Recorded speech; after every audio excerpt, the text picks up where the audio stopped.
Web series story express presence the affair. इस कहानी में जॉनी ने अपनी माँ की मौत का राज पता लगा लिया। वो बेन के पास भी गई पर उसके जाल में फंस गई। बेन ने पहले से ये उम्मीद लगा रखी थी कि जॉनी कभी तो अपनी माँ के मौत का सच जानने उसके पास आएगी। उसने जॉनी को ऐसे सेटअप किया कि अब जॉनी उसका कुछ बिगाड़ नहीं पाएगी। बेन ने कहा, मुझे वैसे ही एलिसन को मारने की सज़ा मिल चुकी है। मैं अभी भी उस गिल्ट में रहता हूँ। अब तुम मुझे जेल में भेज कर क्या हासिल कर लोगी? पर क्या जॉनी इतने पर चुप बैठ जाएगी या ईजे के साथ मिलकर कुछ करेगी? आज सबसे पहले हेलन की कहानी बयां हो गई। जब वो अपने घर के आगे पहुंची तब एक सोशल वर्कर ने आकर सियरा और उसके बच्चों के बारे में हेलन से पूछा। उस सोशल वर्कर ने कहा, हम एक स्टैंडर्ड प्रोसीजर के तहत सियरा के नेबर्स से जानना चाहते हैं कि सियरा पिछले कुछ दिनों से कैसा महसूस कर रही है। वैसे तो हेलन ने सब कुछ ठीक ही बताया, पर उस सोशल वर्कर ने ये नहीं बताया कि इन सब की वजह क्या है। हेलन जब सेरा के घर गई तब इन सब के बारे में सेरा से डिस्कस किया। सेरा ने बताया कि उसने अपनी कार से एक डंपस्टर को हिट किया था, शायद उसकी वजह से इंक्वायरी हुई हो। हेलन ने पूछा, पर एक काम तो पुलिस का है ना, ये सोशल वर्कर क्यों? सेरा ने कहा, वो लेडी इंश्योरेंस कंपनी की तरफ से होगी। एसेट लॉस में वो अपना प्रोसीजर फॉलो करते हैं लॉस का पेमेंट करने के लिए। हेलन ने सेरा को डांटा, तुमने एक बच्चे को कार में लेकर उसे एक डंपस्टर से भिड़ा दिया। तुम दुनिया की पहली औरत नहीं हो जो माँ बनी हो। और एडी को कुछ हो जाता तो? सेरा ने कहा, आपको कब से एडी की फिक्र होने लगी? जिस रात एक्सीडेंट हुआ मैं आपके पास आई थी उसे संभालने के लिए, पर आपने तो ये कहकर कि बिजी हूँ मना कर दिया। अब तुम हमारी केयर करने का दिखावा क्यों कर रही हो? हेलन ने इसके बाद कुछ नहीं कहा। वो क्रिस्टीना से मिलने उसके बुलाए एड्रेस पर पहुंची है। क्रिस्टीना ने हेलन से कुछ और कहानी सुनाई है। उसने कहा, शशा ने तुमसे झूठ कहा है कि मैं उसके पैसों की भूखी हूँ। अगर मैं उसके पैसों के पीछे होती तो इस रेस्टोरेंट में जॉब नहीं करती। मैं दो नौकरियाँ करती हूँ, राइटिंग भी कर लेती हूँ। शशा ने मेरी माँ के पैसे अपने पास रखे हैं। मुझे उन्हें लेने उनके पास जाना पड़ता है और वो किस्तों में देता है। हेलन ने पूछा, भला वो तुम्हारी माँ के पैसे क्यों रखेगा? वो क्या इतना गरीब है? कृष्णा ने जवाब दिया, बात पैसों की नहीं है। वो मुझ पर कंट्रोल रख के मेरी कहानियाँ खुद अपने नाम से क्रेडिट लेकर फिल्में बनाता है। इन पैसों के एवज में वो मेरी सारी मेहनत की लिखाई अपने नाम कर लेता है। क्या तुम मेरी मदद कर सकती हो? हेलन ने इन सब में ना पढ़ने की बात कह के मना कर दिया। जब वो सेरा के पास पहुंची तो वो लेडी जो अपने आप को सोशल वर्कर बता रही है फिर से आई है। उसने कुछ डिटेलिंग ली और जाने लगी। हेलन ने अकेले में पूछा, ये सब क्या चल रहा है? उस लेडी ने कहा, मैं तो बस इन्वेस्टिगेशन कर रही हूँ। अगर माँ बच्चे का देखभाल ठीक से नहीं कर पा रही तो बच्चे को उसके किसी दूसरे नातेदार को दे दिया जाएगा। घर में हेलन ने आकर देखा कि सेरा रो रही है। उसने रोते हुए कहा, मैं अच्छी माँ नहीं हूँ। वो रोता रहता है, मैं कुछ नहीं कर पाती। उसे उन्हें ले जाने दो, मैं मैनेज कर लूँगी। हेलन उसे मनाते हुए अपने घर ले आई है, पर यहाँ आज सशा पहुँचा है। वो हेलन को जेट पर ले जाना चाहता है। हेलन ने कहा, आई एम सॉरी, मैं नहीं आ सकती। मुझे अपने बच्चों को देखना है। अगर तुम चाहो तो घर में आ सकते हो। यहाँ घर के अंदर हेलन ने शशा से क्रिस्टीना के पैसों वाली बात पूछी। शशा ने ऐसी किसी भी बात से इनकार किया। हेलन ने बातों बातों में बताया कि अब वो सेरा की हेल्प करना चाहता है क्योंकि सेरा की माँ उसका बच्चा हड़पने के लिए अपने तरीके इस्तेमाल कर रही है। मैं सेरा जिसने मेरे भरोसे को तोड़ा विक के साथ, उसे मदद कर रही हूँ। उसे अब शशा पर भी कुछ शक होने लगा है। कहीं ऐसा तो नहीं कि वो दूसरों की मेहनत की लिखाई को चुरा कर अपने काम को फेमस कर लेता है। फिलहाल उसने यहाँ से चले जाने को कहा है। पर सेरा की माँ यहाँ पहुँची है। वो एडी को अपने पास रखना चाहती है। हेलन ने कहा, मेरे होते तो ऐसा नहीं होगा। तुम एक माँ को उसके बच्चे से अलग कर रही हो। सेरा जब तक चाहे यहाँ रहेगी, उसका बच्चा अब मैं दिखूंगी। यहाँ सेरा और उसकी माँ में काफ़ी बहसबाजी हुई, पर हेलन ने एडलिन को घर से निकल कर जाने को कहा। एडलिन के जाने के बाद सेरा इमोशनल हुई। उसे डर है कहीं उसकी माँ उसका बच्चा न छीन ले। उसके पास दौलत भी है, कहीं ये साबित करने में वो कामयाब ना हो जाए कि सेरा एक अच्छी माँ नहीं है। आज रात को नोआ गेट पर खड़ा था एक केक के साथ। हेलन का आज बर्थडे है। और अब नोआ की कहानी। उसने एलिसन और हेलन को बचाने के लिए जेल जाने का निर्णय लिया था, पर तब से लेकर आज तक उसकी ज़िंदगी ने सिर्फ उसे दौड़ाया ही है। आज एरियल उससे मिली और बताया कि उसकी स्टूडेंट में से एक ऑड्री, जो कि नोआ को पसंद नहीं करती थी, उसने अपनी किताब में नोआ को पॉइंट करते हुए लिखा है कि वो एक असभ्य प्रोफेसर है जिसका कोई ज़मीर नहीं है। और तो और अपनी किताब को बिकवाने के लिए वो शहर से शहर जाती है और उस प्रोफेसर को नोआ के ऊपर बेस बताती है। नोआ ने यह सब सुनकर हैरानी जताई। इसके बाद वो हैरी के ऑफिस पहुंचा है। यहाँ जॉयस भी है। ये प्लानिंग कर रहे हैं कि आखिर ईडन ने जो हैरेसमेंट का आरोप लगाया है नोआ पर, उससे कैसे निपटा जाए। नोआ की डिसेंट मूवी रिलीज होने वाली है। हैरी उसकी मदद कर रहा है ईडन वाले इशू में निपटने में। हैरी ने जॉयस से कहा, नोआ ने अगर उसे हैरेस किया भी था तो इतने सालों बाद अब उसे याद आया है जब उसकी एक फिल्म रिलीज होने को है। कितनी अवसरवादी है वो। जॉयस इन सब मामलों की एक्सपर्ट है। हैरी ने नोआ को भरोसा दिलाया कि जॉयस इस मामले को हैंडल कर लेगी। जॉयस ने पूछा, नोआ पहले तुम क्या चाहते हो, हमें पहला स्टेटमेंट क्या देना चाहिए। नोआ ने बताया कि 10 साल पहले जब वो उसकी असिस्टेंट थी तब एक होटल में वो फ्लर्ट करने लगी थी। मैंने उसे किस ज़रूर किया था पर इसमें उसकी भी रजामंदी थी। अब मुझे समझ नहीं आ रहा कि वो इसे इशू क्यों बना रही है। जॉयस ने कहा, फिलहाल ये साबित करना कि जो हुआ वो कंसेंशुअल था थोड़ा मुश्किल है क्योंकि तुम्हारी इमेज आड़े आ रही है। क्यों ना तुम अपोलोजाइज कर लो। नोआ को गुस्सा आया, जब मैंने कुछ किया ही नहीं तो माफ़ी क्यों मांगूं। हैरी तुम देख रहे हो ये सब कैसे हो सकता है। 2 अडल्ट लोग अपनी मर्जी से कुछ करते हैं फिर बाद में पहला दूसरे पर ज़बरदस्ती का आरोप लगा देता है, वो भी 10 साल बाद, और कानून उसे ही प्रोटेक्ट कर रहा है। ये कैसा कानून है। हैरी ने नोआ से कहा, नोआ फिलहाल तुम वही करो जो जॉयस कह रही है। वो पहले भी ऐसे केसेस हैंडल कर चुकी है, उसे मालूम है कि किस तरह इस सिचुएशन में डील करना है। नोआ को इस बात से इत्तेफाक नहीं। वो पब्लिसिस्ट पेट्रा के पास पहुंचा है। यहाँ पेट्रा ने कहा, तुम्हारी बातों को कौन भरोसा करेगा। तुम्हारे ऊपर अब ऑटरी की किताब में उसने जो कहा है कि तुम अपनी टीचिंग कराते समय ये कहते थे कि मर्द औरत के साथ संभोग के समय ज़बरदस्ती भी कर सकता है। ये सब तुम्हारे खिलाफ है नोआ। ऐसे में ईडन के खिलाफ तुम्हारा केस बहुत वीक है। नोआ यहाँ से भी थक हार कर जॉन के पास पहुँचा है। जॉन का वकालत करने का तरीका बड़ा अलग है। उसने कहा, तो ये लड़की ईडन, अगर हम इसका कैरेक्टर कुछ ऐसा दिखाएं कि ये अधिकतर मर्दों से रिश्ते बनाती रहती है या फिर वो ऐसा कि उसकी बातों की कोई रिलायबिलिटी ही नहीं है तो कुछ हो सकता है। हम उसका सोशल अकाउंट भी हैक करके ऐसा कर सकते हैं। हम एक प्राइवेट इन्वेस्टिगेटर हायर कर लेंगे। अगर हम ईडन को मिसक्रेडिट कर दें तो फिर उसकी बातों का कोई भरोसा नहीं करेगा और हम उस पर ही कैरेक्टर डिफेमेशन का केस डाल देंगे। नोआ को ये सब आइडिया पसंद नहीं आ रहे। जॉन ने कहा, फिर तुम उसी लड़की से बात करो, पता तो चले कि आखिर वो चाहती क्या है, किस चीज़ के लिए वो ऐसा कर रही है। शायद उसे पैसे चाहिए हो। उसके लिए हमें एक प्राइवेट इन्वेस्टिगेटर हायर करना होगा। तुम डायरेक्टली उससे बात मत करना, नहीं तो बड़ी मुसीबत आ जाएगी। नोआ ने कहा, पर मेरे पास पैसे नहीं है प्राइवेट इन्वेस्टिगेटर को देने के लिए। मैं तो इस रिलीज़ होने वाली मूवी का वेट कर रहा हूँ ताकि अपनी बेटी की शादी करा सकूँ। जॉन ने कहा, ठीक है, हम इसका कोई रास्ता निकालते हैं। तब तक तुम पब्लिक में मत जाना, अपनी फैमिली को इस बारे में बता दो, वही तुम्हारे काम आएगी। ये कहकर वो चला गया। नोआ को समझ नहीं आता कि इस नई मुसीबत का सामना वो कैसे करे। उसके साथ कोई भी नहीं है। वो ईडन से मिलने चला ही गया। ईडन जिस फर्म में पब्लिसिस्ट है वो वहाँ पहुँचा है। उसने कहा, हम तो दोस्त हैं, मैंने तुम्हारे साथ कुछ भी नहीं किया, फिर तुम मुझ पर इल्ज़ाम कैसे लगा सकती हो। ईडन ने कहा, मैं तुम्हारे लिए काम करती थी, तुमने उस रात ड्रग लिया था। नोआ ने कहा, तब भी मुझे सब याद है, तुम ये सब क्यों कर रही हो। तुम खुद मेरे पास आई थी, तुम मुझे बिस्तर तक ले गई, मैंने मना भी किया था और तुम मुझे बदनाम कर रही हो। ईडन जाने को ही नोआ ने उसका हाथ पकड़ लिया और कहा, मेरी 2 बेटियां हैं, मैं तुम्हें मेरी लाइफ ऐसे बर्बाद नहीं करने दूंगा। ईडन ने चारों तरफ देखा कि सब इधर ही देख रहे हैं। इस मौके का फ़ायदा उठाने के लिए उसने कहा, नोआ अब मैं तुमसे और नहीं डरती। ये कहकर वो चली गई। नोआ के चेहरे पर पसीना आ गया है। उसे कोई दूर दूर तक मदद करने वाला नहीं दिखता। वो पहुंचा है हेलन के पास। आज उसका बर्थडे है। यहाँ स्टेसी को उसने गले से लगाया। इतने में हेलन को एक फ़ोन आया है। ये फ़ोन कहीं ईडन वाले मैटर से जुड़ा तो नहीं। नोआ को इस बात का डर है। कहानी का ये हिस्सा यहीं समाप्त हो गया और अब हेलन की कहानी। नोआ अभी हेलन के ही पास है। उसने बताया कि पब्लिसिस्ट पेट्रा ईडन के साथ मिलकर ऐसे समय में बर्बाद करना चाहते हैं उसे जबकि उसकी डिसेंट रिलीज़ होने को है। हेलन ने कहा, तो ये #MeToo टाइप की स्टोरी लगती है और तुम भी इस स्टोरी में फंस गए। हेलन ने आगे भी कहा, फिलहाल तो मैं सोने जा रही हूँ। सुबह जब वो ट्रेवर को स्कूल छोड़ने गई तब उसने देखा कि सभी औरतें उसे घूर कर देख रही हैं। उसे समझ नहीं आ रहा कि हो क्या रहा है। एक औरत ने आकर तो हेलन को दिलासा भी दिया और कहा, फिक्र ना करो, सब ठीक हो जाएगा। हेलन को यकीन हो गया कि कुछ नोआ से जुड़ा मसला है जो उसे और बच्चों को अब झेलना पड़ेगा। उसने नोआ को फ़ोन लगाया। नोआ के बारे में एक आर्टिकल छपा है, इसमें उसके कैरेक्टर के बारे में काफ़ी कुछ लिखा है। हेलन ने नोआ से फ़ोन पर ही कहा, तुम इसे मेरे लिए पढ़ो। नोआ ने थोड़ी हिचकिचाहट के बाद इसे पढ़ा। उसने पढ़ा, क्या नोआ जैसे इंसान को आज के समाज में रहने का हक है। हिट एंड रन केस में जेल गया, एक औरत को प्रताड़ित किया, उसने 6 औरतों के साथ रिश्ता बनाया। हेलन को इन सब पर इतना गुस्सा आया कि उसने रास्ते में ही कार को रोक दिया।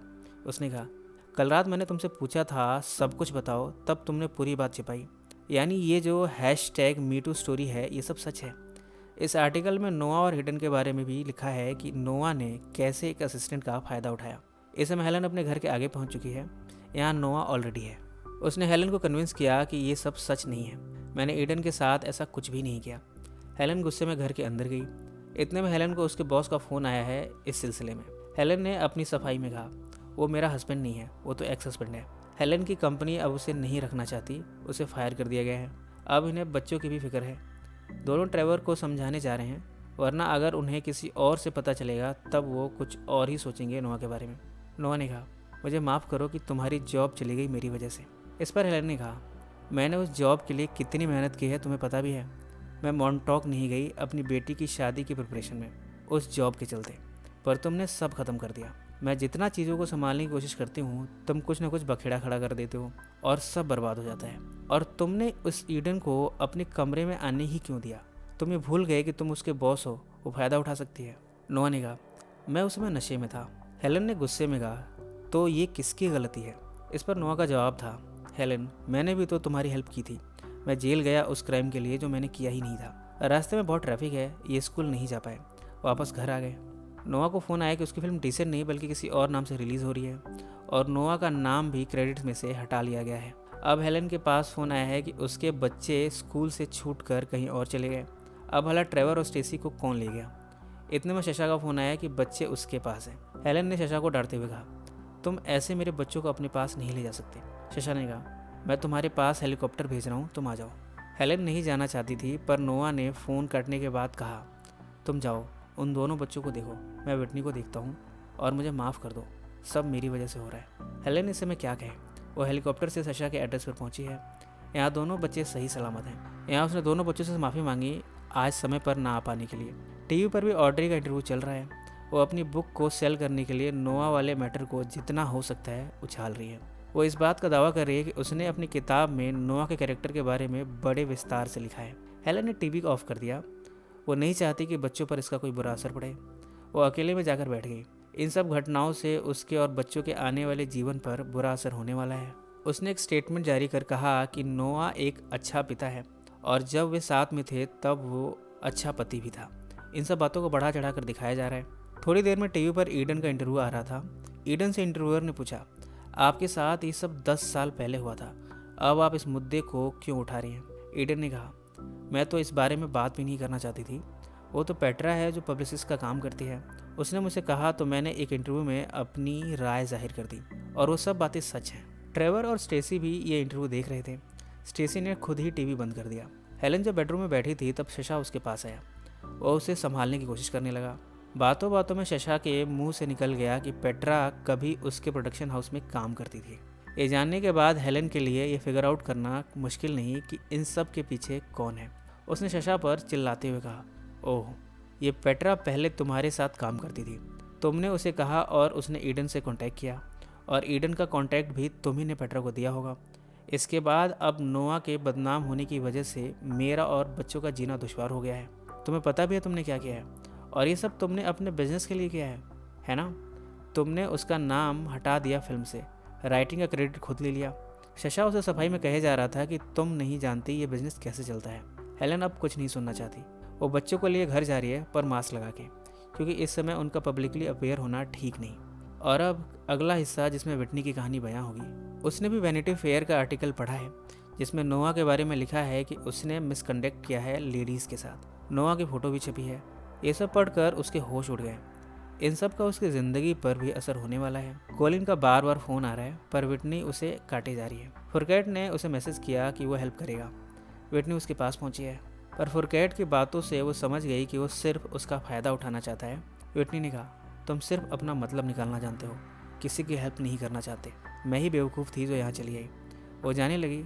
उसके पास कैब के पैसे नहीं हैं, इसलिए शेयर्ड कैब में जा रही है। यहाँ वो 2 लड़कों के बीच में बैठ कर गई। उसे इस माहौल में काफ़ी दिक्कतें हुई अपने आप को एडजस्ट करने में। जब वो फ्लाइट में बैठी तब उसने ऑड्री को देखा। उसे चेहरा जाना पहचाना लगा। उसने उस आर्टिकल को फिर से देखा।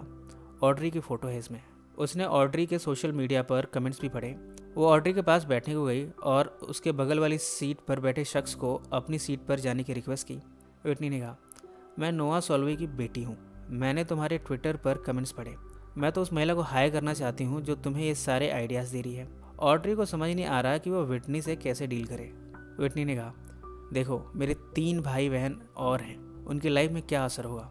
मेरी माँ का डैड से डिवोर्स हो गया, उनके दूसरे पति विक भी कैंसर से मर चुके हैं, मेरे नानी और नाना अपने अंतिम समय में पहुँच चुके हैं, नाना को तो अल्जाइमर है, माँ के पास तो जॉब भी नहीं है हमें पालने के लिए। हम सब इस उम्मीद में हैं कि डैड की बुक पर बनी मूवी रिलीज़ हो जाए ताकि मेरे भाई बहन स्कूल में पढ़ सकें, और मैं ये शर्त लगा सकती हूँ कि तुमने मेरे डैड के खिलाफ बोलने से पहले एक बार भी नहीं सोचा कि इसका हम पर क्या असर होगा, राइट?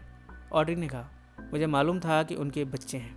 विटनी ने कहा, क्या तुमने कभी ये सोचा कि मेरे डैड की मेंटल कंडीशन पर इसका क्या असर होगा, वो अब बूढ़े होते जा रहे हैं?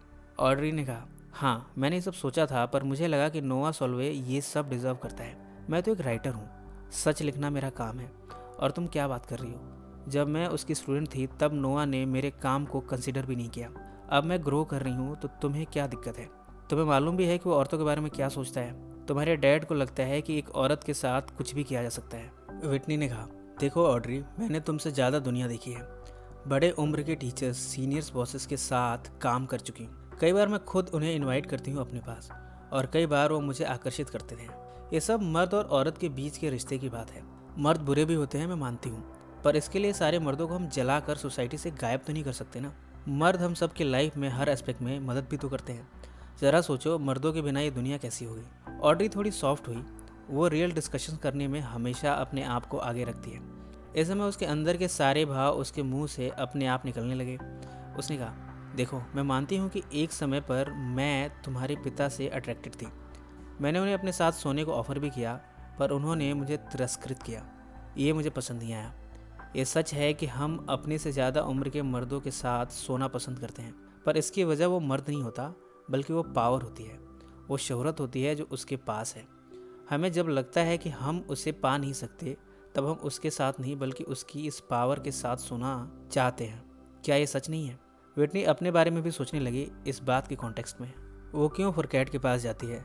शायद वो पावर ही है फुरकैट की जिसके साथ वो अपने आप को देखना चाहती है, इसलिए वो उससे मिलती रहती है। ऑड्री ने कहा, मैं मर्दों के बारे में तुम्हारी सोच की रिस्पेक्ट करती हूँ, पर औरतों को भी तो बराबरी का हक मिलना चाहिए। औरतें क्यों मर्दों को कंफर्ट देने की चीज़ बनी रहें? विटनी ने इसके बाद कुछ कहा नहीं। वो ऑड्री के बातों पर सोच विचार करने लगी।